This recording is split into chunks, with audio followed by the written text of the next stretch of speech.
Եթե մենք առաջ, չգիտեմ, 5 տարի առաջ թեկուզ, մինչև Ջենեայի դուրս գալ 3 տարի առաջ, եթե մենք այդ հարցը կլուծեինք օրինակ 2 ժամում, այսօր մենք դառնում ենք superhuman։ Ես այդ բառը շատ եմ սիրում, որովհետև մենք ես դիզայներ չեմ, բայց ես կարամ դիզայն անեմ, ես կարամ իմ պատկերացրած կերպարիքներին այսօր կյանք տամ, հետո շարժեմ, տեսնեմ, լիքը շատ հետաքրքիր հնարավորություններ կա, որ առաջ ամբողջ թիմեր էին պետք ու մեխանիկական լիքը աշխատանք պիտի անեին այդ թիմերը, ու այսօր AI-ը այդ մեխանիկական աշխատանքն է անում։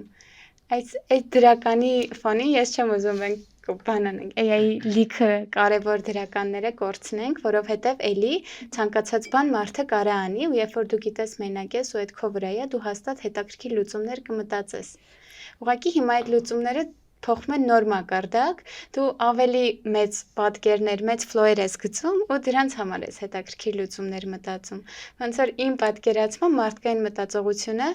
հնարավորություն է ստանում մի մակարդակ վերև բարձրանալու ու այն փոքր մեխանիկական խնդիրները, որ դու պիտի լուծեիր առաջ, որովհետև չկա ռոբոտ, որ լուծեր։ Դու սկսում ես մեծ մտածել ու արդեն խնդիրների լուծումներ գծել։